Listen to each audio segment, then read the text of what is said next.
사도행전 6장 8절에서 13절까지 우리 같이 합독하십니다. 시작. 스데반이 은혜와 권능이 충만하여 큰 기사와 표적을 민간에 행하니 이른바 자유민들 즉 구레네인 알렉산드리아인 길리기아와 아시아에서 온 사람들의 회당에서 어떤 자들이 일어나 스데반과 더불어 논쟁할세 스데반이 지혜와 성령으로 말함을 그들이 능히 당하지 못하여 사람들을 매수하여 말하게 하되 이 사람이 모세와 하나님을 모독하는 말을 하는 것을 우리가 들었노라 하게 하고 백성과 장로와 서기관들을 충동시켜 와서 잡아가지고 공회에 이르러 거짓 증인들을 세우니 이르되 이 사람이 이 거룩한 곳과 율법을 거슬러 말하기를 맞이 아니하는도다. 아멘. 이제 우리가 첫 번째로는 기도가 충만해야 된다 그랬죠. 그래서 이제 우리가 기도를 하더라도 그 기도의 원리, 기도의 목적을 잘 알고 해야 된다라고 하는 것이죠. 그래서 제 조아님들 기도의 목적을 정확하게 알고 하면 분명히 이제 성령의 인도를 받아서 우리가 성령 충만해서 성령의 다스림을 받을 수가 있다라고 하는 것이죠. 저도 예수를 믿고 난 다음에 26살에 예수 믿어서 29에 신학을 했습니다. 그때 당시에 제가 10가지 중에 9가지는 해도 목회자는 못하겠더라고요. 왜냐하면 내 스타일도 아닌 것 같고 나하고 안 맞는 것 같고 그래서 10가지 중에 9가지는 한다 하더라도 목회자는 안 되겠다 나는 그렇게 생각을 했는데 하나님께서는 오히려 하려고 하는 9가지는 못하게 하시고 하지 않으려고 하는 목회자의 길로 이렇게 가게 하셨습니다. 제가 그때 이제 금식도 하고 이렇게 하면서 응답을 받아서 이제 목회를 신학을 하게 됐는데 그때 이제 제 지론이 뭐였냐면 맞고 품자 그런 지론이었습니다. 옛날에 우리가 어렸을 때 시골에서 이렇게 고기를 잡으면 이렇게 조그마한 도랑은 우아래 맞고 물을 품어냈거든요. 품어내면 나중에 바닥을 다 파게 되거든요.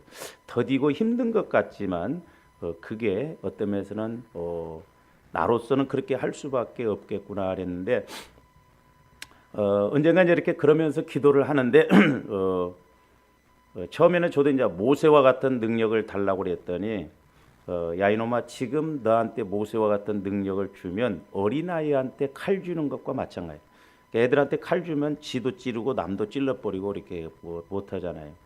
그러면서 이제 저 같은 경우에는 그 여리고성을 도는 그 비유를 보여주시면서 이렇게 우리가 소나무 같은 것도 큰 나무를 캐가려면 그 흙을 붙여서 그 새끼로 이렇게 밑에를 칭칭 감습니다.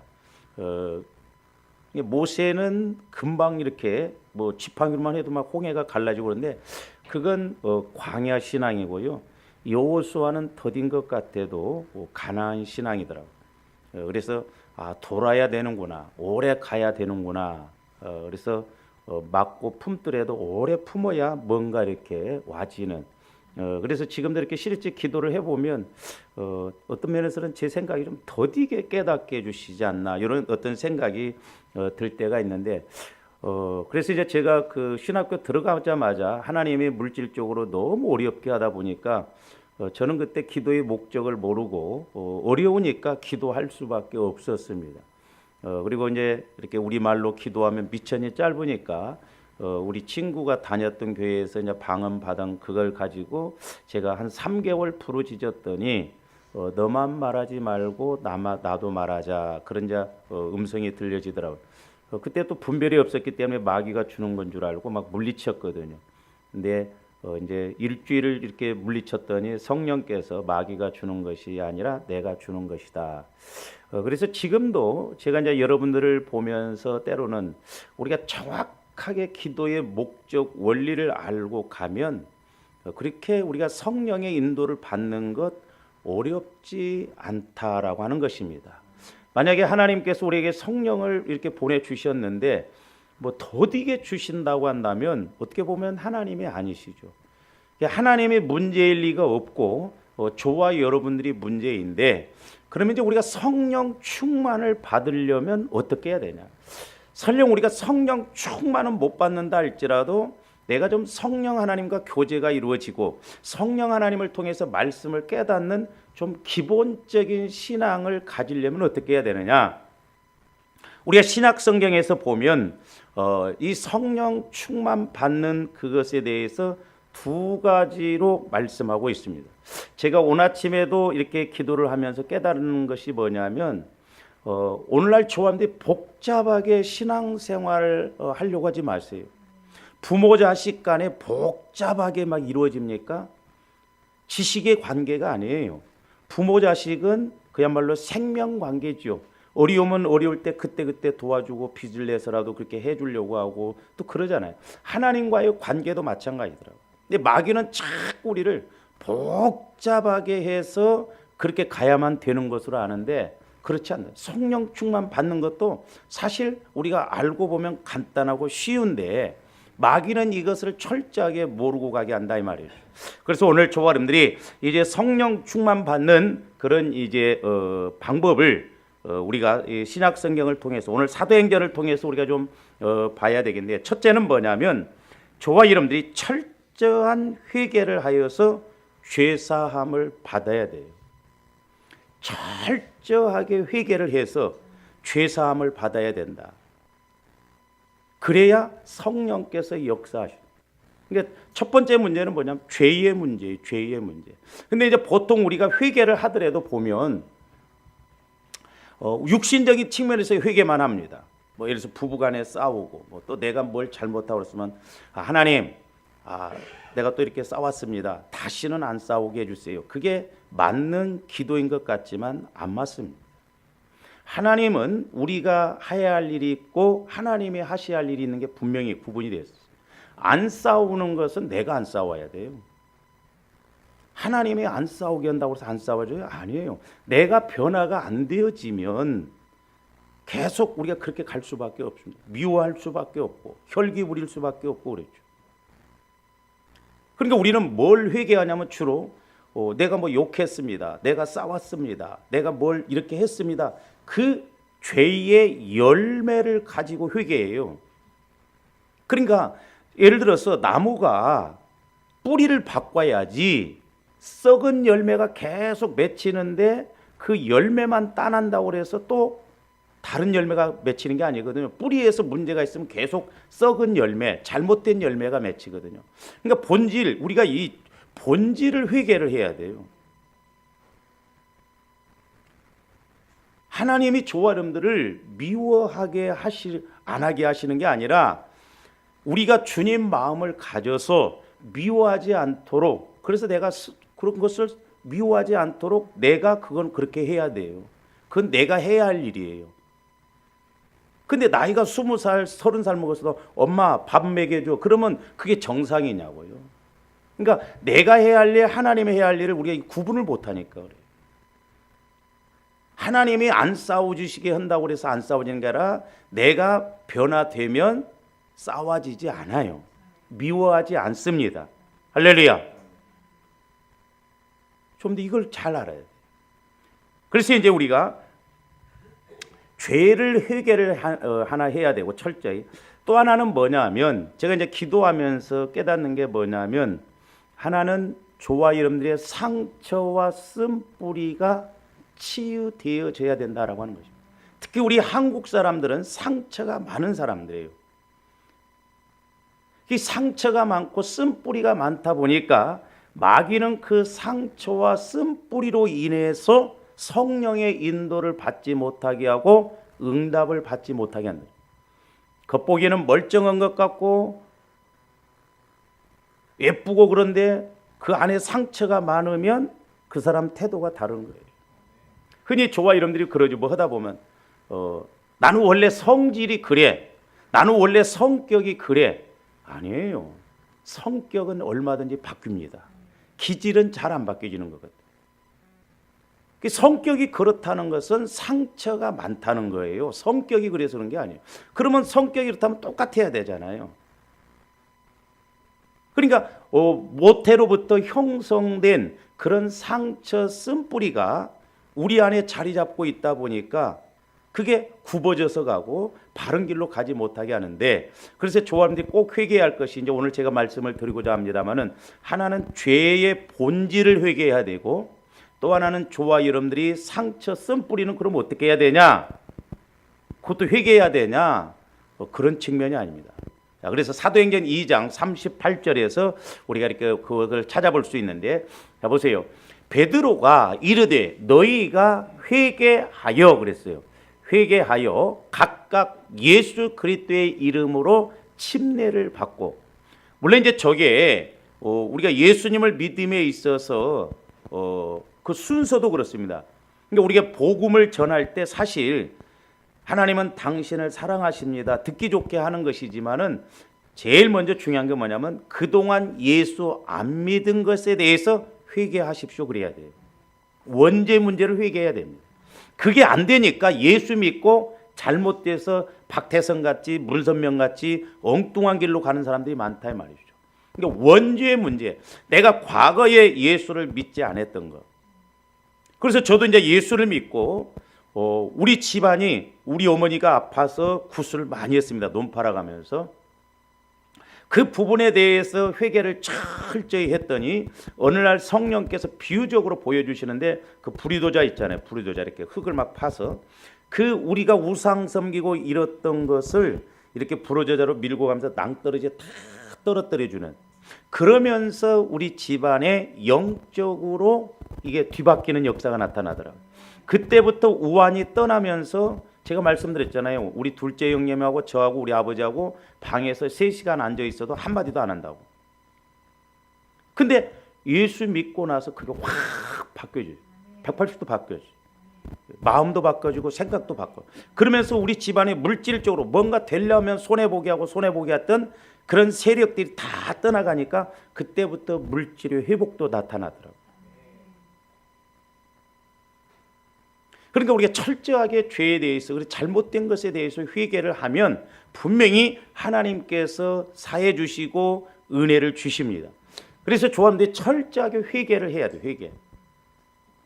그래서 우리가 원죄 문제, 예수를 믿지 않을 때 우리가 지었던 그런 원죄 문제를 회개해. 하나님, 내가 예수를 안 믿었을 때 이렇게 살았습니다. 그걸 철저하게 회개해야 돼요. 근데 그걸 회개하지 않고 소위 말해서 꾸중물같이 그런 마음을 갖고 예수를 믿으니까 마귀가 가만둘 리가 없지요. 그리고 이제 침례를 받는다. 침례를 받고 그러면서 죄 사함을 받으라 그랬어요. 죄 사함. 그러니까 철저하게 회개하고 침례 받으면, 세례 받으면, 이제 세례 침례 받는 것은 신앙 고백 차원에서 우리가 하는 거죠. 침례 받는다고 해서 그게 구원은 아닙니다. 잘못 알고 있었던 목사님들은 뭐 침례교는 침례 받아야 구원받는다, 그게 아니에요. 예수를 믿으면 구원받고, 침례는 내가 신앙 고백 차원에서 받는 거예요.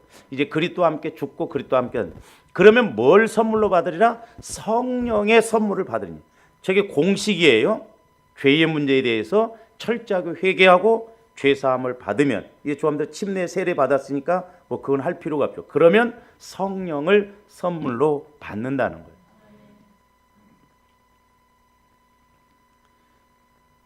그 다음에 이제 두 번째로는 조합원들 그럼 상처 쓴뿌리는 어떻게 해야 되느냐? 우리가 히브리서 12장으로 가서 한번 봅니다. 모든 사람과 더불어서 화평함과 거룩함을 따르라 그랬습니까? 그러니까 모든 사람과의 관계에서 우리가 화평함과 거룩한 마음, 구별된 마음, 주님 마음으로 이렇게 해야 됩니다. 어느 사람과는 친한데 어느 사람과는 불편하다. 그러면 그건 바른 신앙관이 아니에요. 사람들이 그렇습니다. 누가 나한테 좋은 사람이냐? 나한테 잘해주면 좋은 사람, 나한테 잘못해주면 싫은 사람이 되더라고. 근데 그 사람이 저 사람하고는 잘해줘, 저 사람한테는. 그럼 그 사람은 그 사람한테 또 좋은 사람이에요. 그러니까 우리는 모든 사람과 더불어서 화평해요. 그러니까 교회에서 서로 이렇게 껄끄럽고 그런 것이 있으면 안 됩니다. 누구를 만나든 편해야 돼요. 목회자인 저도 여러분들을 대할 때 마음이 편해야 돼요. 무시해서 그런 게 아닙니다. 만만해야 돼요. 만만하다는 것은 무시하고 함부로 한 게 아니라 거리낌이 없어야 돼. 영적으로 이렇게 자꾸 뭔가 걸림이 있으면요, 대화하기도 어렵고 이렇게 부딪히기도 어려워요. 그게 있습니다. 그러니까 목회자가 볼 때 편해야 돼요. 만만해야 돼. 무시해서 그런 측면이 아니다 이 말이죠. 이것이 없이는 아무도 주를 보지 못하려는 거예요. 그러니까 우리 안에 화평함 이런 것이 없고 상처 쓴뿌리가 없으면 사람과의 관계에서 저 사람이 나한테 좀 기분 나쁘게 하고, 우리 목회자들도 그래요. 회의해가지고 자기 의견 안 따라주면 자칫 원수돼요. 그게 가만히 있는 게 상책입니다. 젊은 목사님들은 가만히 있어요. 왜? 말해봤자 미움받고 그러니까. 주를 못 본다고 그랬잖아요. 그러니까 마음에 상처 쓴뿌리가 있으면 주를 못 봐요. 자, 15절. 너희는 하나님의 은혜에 이르지 못하는 자가 없도록 하고 그랬어요. 하나님의 은혜. 저런데 어찌하든가 은혜 받아야 될 줄로 믿습니다. 은혜 받아야 돼요. 은혜. 지금이야말로 은혜의 시대에 은혜 받지 않고는 신앙생활 제대로 할 수가 없어요. 육신에 따라서 갑니다. 은혜 못 받으면 사람 따라가고 자기 생각 따라가고 편리 따라가고 말씀 따라가려고 하질 않아요. 저도 한 교회에서 전도사 시절 때 7년을 있었어요. 사실 저도 몇 군데, 저는 경험이 없었기 때문에 좀 교회 몇 군데를 돌아다녀 보고 싶었어요. 늦게 예수를 믿어서 신학을 했기 때문에. 그러면서 제가 찾아갔던 이 교회가 이제 목사님이 고등학교 선생님, 지금 은퇴를 하셨습니다만은 그때 왜 이렇게 강대상에서 소위 말해서 치는 설교를 많이 하시는지. 내가 처음에 가니까 그 전도사님 한 분이 얼굴을 띠띠하고 별로 안색이 안 좋더라고. 그래서 왜 전도사가 저러고 있는가 했더니 내가 3년 있어 보니까 이해가 되더만. 좀 마음에 안 들면 오전에 쳐버리고 오후에 쳐버리고, 어쩌면 말씀도 갖다 그렇게 들이대고 해서 하는지 몰라요. 심지어는 막 처남까지도 쳐버려. 처남은 이제 막 받으려고 막 하고, 목사님 어디 세미나 갔다 오면 또 7년 후간 내용 갖고 오고. 그래서 하도 제가 힘들어서 왜냐하면 뭐 기도 오는 것들 뭐 소리 들어보면 소리 막 꽥꽥 지르고 뭐 또 뭐 방언으로 기도한 것들 보면 기도 뭔 소리인지도 모르고 뭐 주기도문 어떻게 3분 이상 했냐, 뭐 기도는 3분 이상 하지 말라는 거예요. 새벽기도 오면은 그냥 한 5분 하고 가고 그냥 학교 가서 수업 끝나고 제가 기도를 그렇게 하고 그랬는데 너무 힘들더라고요. 제가 서울로 와서 어느 날 강대상에서 설교를 하고 기도를 하는데 제 영적 모습을 보여주는데, 바위 밑에 보면 그 봄이 되면 쑥 같은 거 나물이 이렇게 눌려갖고 꼬불꼬불해서 나오잖아요. 제 영적 상태가 그렇더라고. 그래서 나는 우리 교회 전도사나 이런 사람들 오면 절대 그렇게 하지 말아야겠다 했거든. 그래서 제가 5년 딱 이렇게 이제 하고 6년째부터는 좀 다른 데로 가려고 기도를 했어요. 하나님, 너무 힘듭니다. 좀 제가 다른 데로 가겠습니다. 그랬더니 성령께서 대뜸 제안해서 보내면, 너는 네 욕심 채리려고 그렇게 가려고 하느냐? 네 기도가 여기 지금 필요한데 네 욕심 차리려고 가려고 하느냐? 그 말씀 한마디에 2년을 또 주저앉았어요. 그러니까 우리가 성령과의 관계가 안 이루어지면 사람들이 자기 편리대로 신앙생활합니다. 그냥 자기 주관적으로 가요.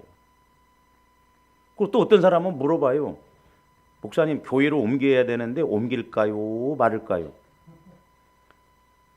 그건 하나님이 말씀해 주시지 않나. 만약에 그 사람이 그 교회 다니다가 하나님이 옮기라 하면 그 교회가 잘못됐다는 거예요? 아니잖아요. 물론 나무도 보면 옮겨서 잘 크는 나무가 있고 오히려 옮겨서 뿌리바지 하려다가 제대로 못 자라는 나무도 있어요. 저도 솔직한 입장에서 여러분들이 우리 교회에서 영적으로 더 성장할 수 없다고 한다면 저는 보내드립니다. 제가 교만해서 그런가, 근데 아직 그런 사람이 없어. 아직 그런 사람이 없어. 아니, 저 솔직한 심정이에요. 그렇잖아요. 왜 그런 사람, 저보다 영적으로 막 더 깊이 들어가고 내가 막 영적으로 보여지면요, 그 사람 설교 은혜 못 받습니다. 차라리 내가 나가든가 그 사람이 나가든가 해야 돼요. 그러니까 예를 들어서 성도가 막 은혜를 좀 받았다면 목회자는 죽자 살자 그 위에 가야 된다니까. 우리가 이런 영적인 관계 속에서 가야 되는데 오늘날 사람들이 다 정으로 인정으로 그렇게 따라다녀요.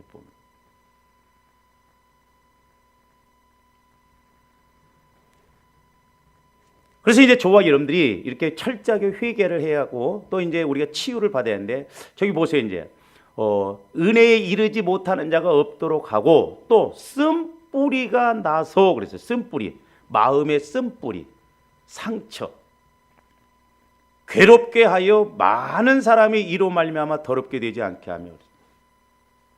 그러니까 예를 들어서 저와 여러분들이 쓴뿌리가 있다고 한다면, 예를 들어서 목회자인 내가 어떤 부분에 쓴뿌리가 있다고 한다면 그 쓴뿌리를 자꾸 드러내면 여러분들이 그대로 그걸 답습합니다. 이 영적 흐름이 무서워요. 그러니까 누가 예를 들어서 욕 자르는 사람과 여러분들이 계속 있어봐요. 나도 모르게 욕 나와. 그러니까 쓴뿌리가 나면은 자꾸 이렇게 사람들도 괴로울 뿐만 아니라 은혜에 이르지 못한다 이 말이죠. 자, 16절. 음행하는 자와 혹 한 그릇 음식을 위하여 장자의 명분을 판 예서와 같이 망령된 자가 없도록 살피라서. 망령된. 예서는 장자의 명분을 가볍게 여겼어요. 그러니까 보세요. 우리 마음에 상처 쓴뿌리가 있으면 하나님이 어떤 축복을 주시려고 말씀을 주시고 또한 은혜를 주시려고 함에도 불구하고 그걸 귀하게 못 여깁니다. 우리 성령의 인도를 받아야만이 그걸 확실하게 구분할 수가 있어요.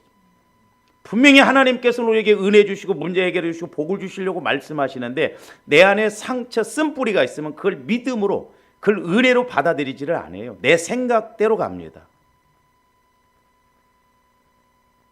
예서가 그랬어요. 예서. 야곱은 그 장자의 명분이 중요한 걸 알았잖아요. 근데 예서는 우습게 알았어요. 망령된 자가 없도록 하라는 거예요. 그러면서 예서가 결국 보세요. 17절에 너희가 아는 바와 같이 그가 그 후에 축복을 이어받으려고 눈물을 흘리며 구하되 버림바가 되어 회개할 기회를 얻지 못했다는 거예요. 회개할 기회를 얻지 못했다. 장자의 명분이 이미 야곱에게 뺏겨버리고 넘어가 버렸어요. 그래서 그 장자의 명분을 통해서 오는 축복을 받으려고 내가 잘못했습니다. 회개하려고 해도 회개의 기회를 얻지 못한다는 거예요. 오늘날도 마찬가지입니다. 하나님은 오래 참으시지만 끝까지는 안 참으십니다. 하나님이 분명히 저한테 어떤 기회를 주시고 회개할 기회도 회개할 기회를 주시고 또한 치유받을 기회를 주시고 계속 그런 기회를 주시는데 그 기회를 놓치고 가면 사실 어려워요.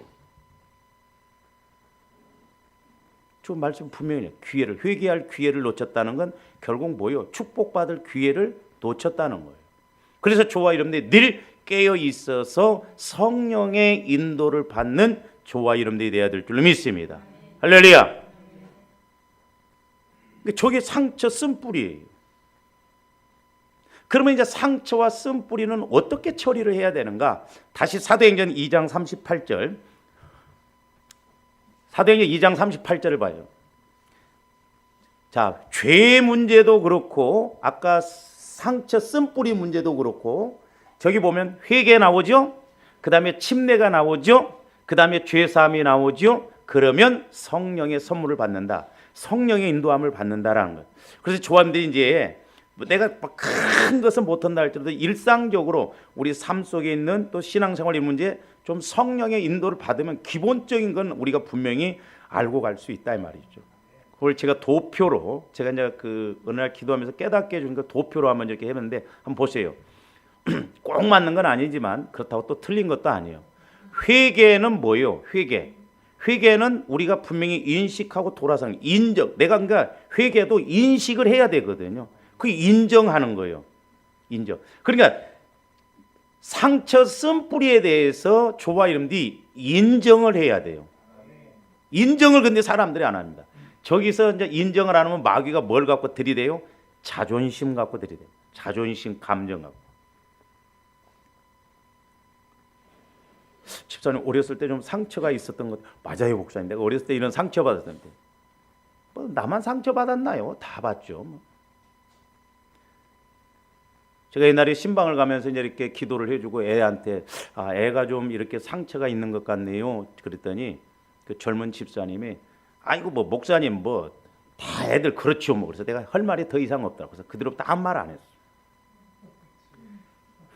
맞받아 쳐버리면 제가 잘나서는 게 아니라 성령이 분명히 나를 통해서 그러겠는데, 그러니까 여러분들도 마찬가지입니다. 제가 대화를 이렇게 보면 인정하면은 스펀지처럼 팍팍팍 들어가요. 그 부분이 해결되는데 자존심으로 딱 카트하면요 성령께서 더 역사 못합니다. 성령 예민합니다. 그러니까 죄에 대해서는 회개하고 상처 쓴뿌리에 대해서는 인정하라 이 말입니다. 그래서 오죽에 쓰면 제가 지적해서 인정하려면 자존심 상하니까 여러분들이 직접 기도해서 성령을 통해서 그걸 알아라. 근데 저도 옛날에 보니까 성령께서 지적해 주시는데도 쉽게 인정하려고 않더라고. 와, 그게 참 어렵더라니까. 근데 저와 여러분들이 어렸을 때 모태로부터 받은 이 상처들 보면 본질은 이렇게 있는데 자라난 것이 많더라고 이렇게. 근데 요 현상으로 보면 몰라. 근데 이렇게 들어가 보니까 본질이 여기 있어. 또 이것은 전혀 이것하고 별개의 문제일 것 같은데 아니에요.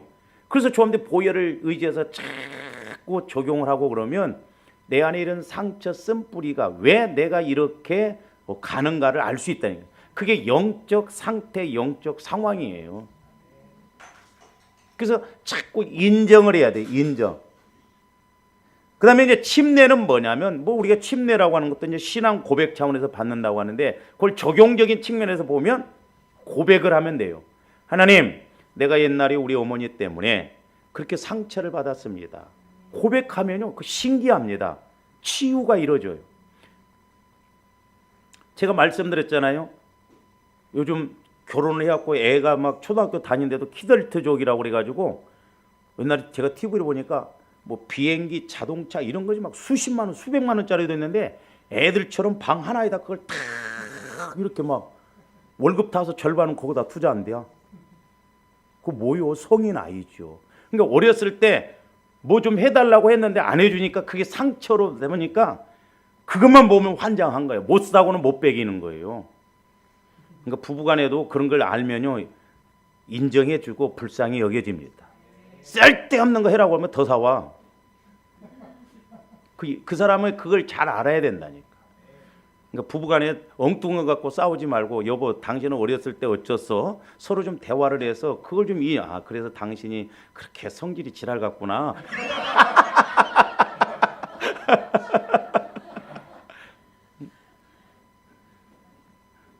그러니까 여러분들이 혹시 시어머니, 시아버지, 장인, 장모 살아계시면 봐봐요. 답이 나온다니까. 저럴 수밖에 없구나. 그러니까 인정이 되면서 이렇게 불쌍히 여겨지고 그 사람에 대해서 이해를 하게 된다 이 말입니다. 고백을 하면 돼요. 하나님, 내가 그때 8살 때 우리 엄마한테 내가 이렇게 좀 뭐 사달라는데 안 사줬어요. 그때 섭섭했어요. 그때 상처받았어요. 그러면 신기하게 하나님께서는 그 마음 치유를 딱 해줍니다. 그러면서 그런 것에 대해서 더 하려고를 안 해요. 그런 마음이 없어져요. 아무리 막 자가용 같은 막 자동차 그런 거 막 장난감 총 그런 거 있어도 그게 하나 사고 싶은 마음이 없다니까. 신기하다니까. 그렇게 성질이 지랄 같은데 그게 치유되고 그러면 아무리 옆에서 뭐라고 그래도 그래요? 그러면 육신적으로 죽을 때가 가까우니까 변화되는가? 근데 아니요. 이게 고백하는 거, 고백. 상처 쓴뿌리에서는 고백. 꼭 고백만 해야 돼요. 그래서 토설. 그래서 제가 이제 어느 날 얼마 전에 기도할 때 제가 트라이앵글 법칙, 삼각형으로 이렇게 하라고 그랬죠. 기도에 대해서 개인에 대한 기도, 교회에 대한 기도를 큰 삼각형, 그러니까 3, 3은 9. 개인에 대한 것도 9가지, 교회에 대한 것도 9가지인데 거기에 이제 성령께서 이렇게 깨닫게 한 게 하나가 뭐냐면 토설 기도예요. 토설하는 거예요. 하나님, 나 그때 힘들었어요. 우리 엄마 때문에 힘들었어요. 상처받았어요. 그러면 하나님이 그 문제를 싹 해결해 주십니다. 그 부분은 제가 나중에 말씀드려요. 고백. 그리고 이제 죄사함은 적용적인 변에서 뭐예요? 치유를 받아요. 조원들 마음에 치유를 받으면 신기해요. 신기합니다. 편안해요. 그 부분에 대해서 자유합니다. 예? 근데 제가 말씀드렸잖아요. 어렸을 때 배를 골고 밥을 못 얻어먹는 사람들은 결혼해갖고 마누라가 아침에 출근했는데 밥 안 주고 안 해주면 왼수 중에 그런 왼수가 없어요. 근데 예를 들어서 아내는 뭐 자기 집에서는 아침에 일어나서 밥 안 먹는 게 그냥 보통이요.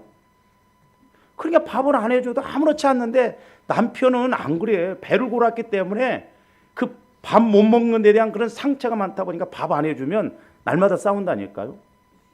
평상시에는 이제 못 이기니까 술 먹고 와서 왜 밥 안 해주냐? 그러니까 그런 것을 서로 잘 점검을 해봐라 이 말이죠. 근데 제가 이제 이렇게 많은 부부들도 이렇게 접해보는데 참 신기한 게 어쩌면 그렇게 꼭 답습 퍼는 사람끼리 또 만난지 몰라. 우리 어머니 아버지가 했던 것을 그대로 전철을 또 밟더라고. 어쩌면 골라도 우리 아버지 우리 어머니 같은 사람 고른지 몰라. 그 신기하더라니까. 그게 영적인 거예요. 영적. 그러니까 가문에 흐르는 저주가 있다는 것이 꼭 그럴 수밖에 없더라고요. 보면. 그리고 우리 그 사촌 넷째 큰아버지 가정도 보니까 그렇게 우리 형님 누님이 가정이 깨지는데 벌써 조카들이 깨지더라고. 똑같아. 어떻게 하면 그렇게 꼭 그런 처자. 아버지 형제가 아닌 오형제가 아닌데 오직 그 셋째 큰아버지만 그래. 그 가정만. 그러니까 이런 영적 흐름이 무섭습니다. 그걸 우리가 기도하면서 끊어줘야 돼요. 할렐루야. 별로 여러분들은 끊을 게 없나 봐. 아멘을 안 한 거 보니까. 그래서 저걸 꼭 기억하세요. 죄에 대해서는 회개해서 죄사함을 받고 우리가 상처에 대해서는 인정을 하고 고백을 해서 자유함을 치유를 받으시기를 주님의 이름으로 축원을 드립니다. 그러면 이제 저 죄사함을 받으라 그랬죠. 다시 이제 사도행전 2장 28절을 봅니다.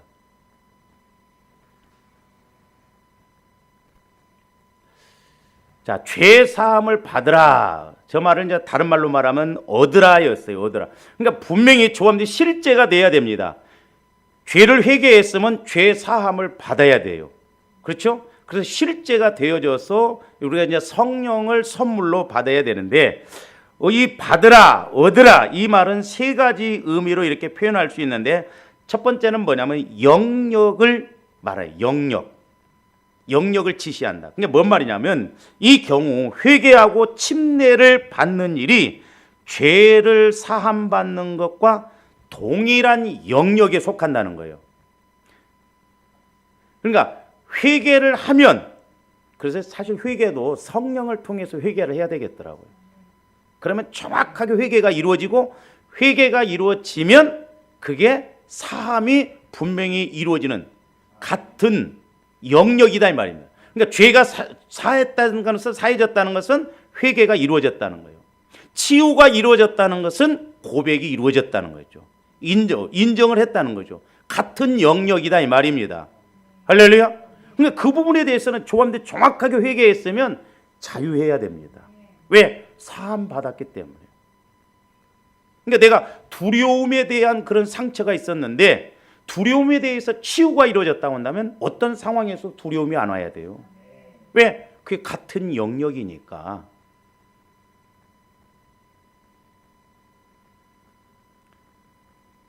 저 같은 경우에는 물가에 가면 바닷가나 이렇게 큰 호수 이런 데 가면 두려워요. 왜냐하면 제가 어렸을 때 우리 시골의 저수지에 그렇게 나무가 있고 옆에 있는데 거기서 큰 구렁이를 봤거든요. 그러니까 물만 보면 구렁이가 나올 것 같아요. 그러니까 저는 피합니다. 혼자 저수지 있는데 못 가요. 그리고 초등학교 6학년 때 우리 선생님한테 인정받았는데 점심 먹다가 여학생들한테 막 욕을 퍼부서 대가지고 선생님한테 내가 막 선생님한테 이뻐먹고 막 집에 가서 청소도 해드리고 막 그랬는데 그때부터 나하고 눈이 마주쳐가지고 선생님을 못 우리 교회 그 선생님들이 있었는데 내가 가르쳤음에도 어떤 애 껄끄러. 그런 상처가 상처가 있기 때문에. 그러니까 유독 어떤 면에서 예민한 사람이 있습니다.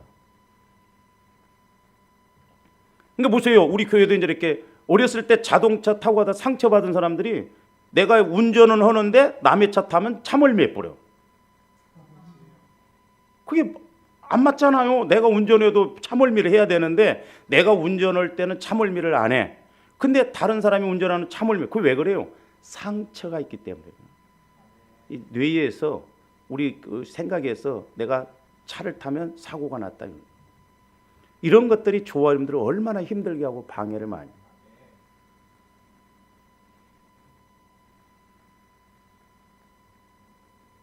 그러니까 받으라, 얻으라, 이 말은 바로 이렇게 같은 회개하고 죄사함은 같은 동일한 영역에 속한다는 의미가 되고, 두 번째로는 목표를 지시합니다. 목표.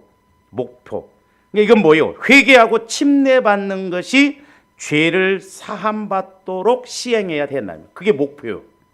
그러니까 조함들이 뭐예요? 성령 충만받기 위해서는 분명히 내가 죄를 회개하고 사함을 받아야 돼. 그게 목표가 돼야, 그게 해결이 그렇게 되어져야 성령의 그 다음에 역사가 나타나는 것이죠.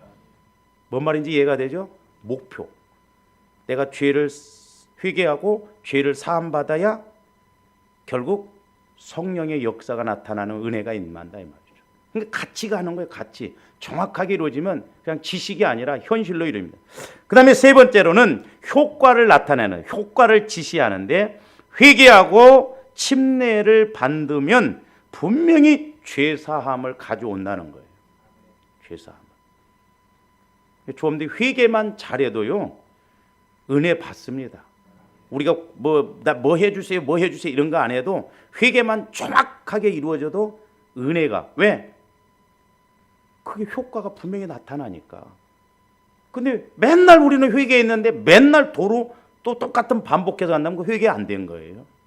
그래서 우리는 회개도 이제 본질적인 것을 이렇게 회개해야 되는데, 그래서 출애굽기에서 보면은 제가 말씀드렸습니다만은 성막을 지을 때 하나님이 모든 것에 대해서는 사이즈를 다 정해 주셨어요. 사이즈. 근데 오직 두 가지만은 사이즈를 정하시지 않았습니다. 하나는 물두멍이에요. 자, 출애굽기 30장 17절에서 21절 봅니다. 출애굽기 30장 17절에서 21절. 여호와께서 모세에게 말씀하여 이르시되 너는 물두멍을 노수로 만들고 그 받침도 노수로 만들어 씻게 하되 그것을 회막과 제단 사이에 두고 그 속에 물을 담으라. 저긴 사이즈가, 재료는 나왔지만 사이즈는 없어요. 물두멍은. 그건 왜 말해요? 저건 적용적인 측면에서 회개는 사이즈가 없어요. 만약에 조합대 회개 사이즈가 딱 있다면 얼마나 좋겠어. 그렇잖아요. 근데 회개는, 자범죄는 날마다 회개해야 돼. 원죄는 한 번만 회개하면 돼요. 제가 한번 집회 가서 나는 목회자이지만 날마다 회개합니다 그랬더니 어떤 집사님이, 목사님은 도대체 뭔 죄가 그렇게 많기에 날마다 회개합니까? 그러네. 영적인 걸 모르니까 그래요. 우리는 윤리 도덕적인 측면에서만 생각하니까 그렇다 이 말이죠. 얼마나 많습니까? 그러니까 회개가 한없이 이루어지면, 사이즈 없이 많이 이루어지면 그만큼 성령의 인도를 받는데, 두 번째로는 촛대예요. 촛대도 사이즈가 없습니다. 자, 출애굽기 25장 31절에서 33절.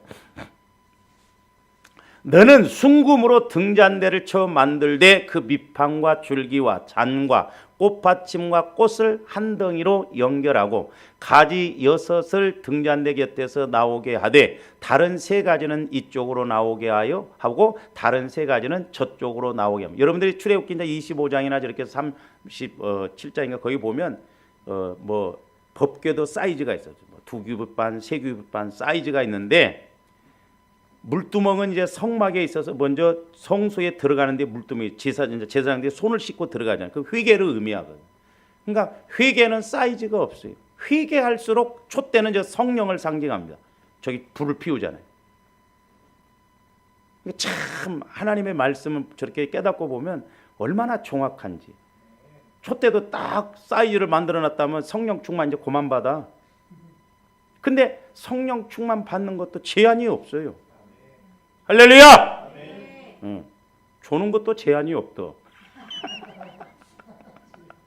그러니까 저와 여러분들이 회개도 제한이 없어요. 그러니까 보혈을 통해서 자꾸 회개하면, 제가 금요일 날 이제 그 고기, 만나, 음료, 참 음료다 그랬죠.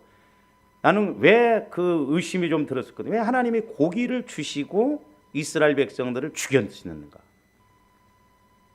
물론 이제 욕심으로 구했기 때문인데, 그러면서 이제 어느 날 새벽에 기도하는데 영혼의 고기가 뭐냐? 영혼의 만나가 뭐냐? 영혼의 생수가 뭐냐? 영혼의 옷이 뭐냐? 아, 영혼의 초점을 맞추고 보니까 너무 정확하더라. 우리 그 네 가지만 확실하게 붙잡아도요, 조합인데 영혼이 힘있게 갈 수가 있겠더라. 그래서 좀 금요일 날, 수요일 날 이렇게 못 오신 분들은 뭐 제가 설교를 잘하는 거라 우리 성도라도 좀 들어야 할 거 아니에요. 예? 들어서 내 것으로 좀 만들어야 할 거 아니야. 그래서 이렇게 철저하게 회개가 이루어지면 분명히 성령의 역사도 강하게 나타난다. 근데 마귀는 요즘 회개를 못하게 하거든. 내 상처 쓴뿌리를 인정 고백을 못하게 해요. 그래서 죄의 문제에서는 회개하고 상처 쓴뿌리에 대해서는 자꾸 여러분들이 고백하고 인정해서 성령을 선물로 받으시기를 주님 이름으로 축원을 드립니다. 저도 이제 청소년 시절에 자살을 하려고 한번 했었거든요. 그래서 제가 이제 이 목회를 하면서 깨달아서 우리 어머님한테 물어봤어요. 이제 전라도 말, 어머니가 나 임신했을 때 혹시 어떤 생각을 가졌었어? 그랬더니 우리 어머님이 대뜸 그러다가 하도 힘들어서, 그때 이제 우리 큰 집이 부자로 잘 살아서 가지고 뭐 하여튼 일을 그렇게 많이 했대. 하도 일하는 게 힘들어서 너를 지우려고 그랬다 그러더라고. 너를 지우려고 그랬다. 우리 어머님이 그때 지워버렸으면 나 여러분 못 만나. 근데요, 제가 이렇게 기도해 주다 보면 자살사의 영이 있는 사람들을 만나게 되는데, 제가 옛날에도 어떤 집사님한테 딸에 대해서 이렇게 이야기를 했더니 고등학교 다닐 때 자해를 했다. 왜 그러냐? 임신했을 때 지우려고 그랬거든. 무섭습니다, 그런 것이. 우리가 이런 영적 본질을 잘 알고 좋아하는데 치유받고 회개해서 성령을 선물로 받아서 우리가 좀 힘있게 신앙생활하고 성령 충만해서 하나님의 깊은 것도 통달하고, 여러분들이 성령에 의해서 들어가 보세요. 재밌기도 하고요. 세상에 내 영적 상태가 이런가? 어떤 데는 내가 이렇게 이야기를 들어보면 신기해요. 신기합니다. 전혀 몰랐던 부분을 여러분들이 기도하면 신기하게 하나님이 깨닫게 해주고 알게 해주셔서, 그것 때문에 내가 이렇게 되고 이렇게 힘들게 왔고 이렇게 어렵게 왔구나. 그거 없이는 아까 주를 만나지 못한다고 그랬잖아요. 서로 살아도 어렵고 힘들다 이 말이죠. 그러므로 저와 여러분들이 철저하게 죄를 회개하고, 그 다음에 상처 쓴뿌리에 대해서는 고백하고 자백하고 토설하셔서 인정하셔서 자유함을 얻고 성령을 선물로 받는 저와 여러분들 되시기를 주님 이름으로 축원을 드립니다. 오늘 여기까지만 합니다. 기도하십시오. 사랑의 아버지 하나님, 우리가 분명히 예수를 믿었으면 이제 성령께서 우리 안에 거하셔서 우리를 성전 삼으셔서 말씀하신다고 그랬는데, 우리가 주님을 만나고 우리가 힘있게 신앙생활해야 되지 않겠습니까? 저희들 육신적으로 아버지 하나님 종교 생활하지 않게 하여 주시고, 교회만 왔다 갔다 하는 저희들 되지 않게 하여 주시고, 사람에 따라 기분에 따라 감정에 따라 가지 않게 하여 주시고, 말씀 따라갈 수 있도록 날마다 철저하게 보혈을 의지하여 회개하고, 보혈을 의지하여 우리가 상처 쓴뿌리를 아버지 고백하여서 이제 우리 마음이 주님 마음으로 바뀌어짐으로 성령께서 마음껏 말씀하시고 쓰시는 우리 마음이 되어지게 하여 주시옵소서. 그래서 이제 저희들 성령 충만하여 날마다 성령 하나님과 동행하고 동역하여 하나님께 영광 돌리는 저희들 되게 하여 주시옵소서. 감사를 드리오며 예수 그리스도 이름으로 기도하옵나이다. 아멘.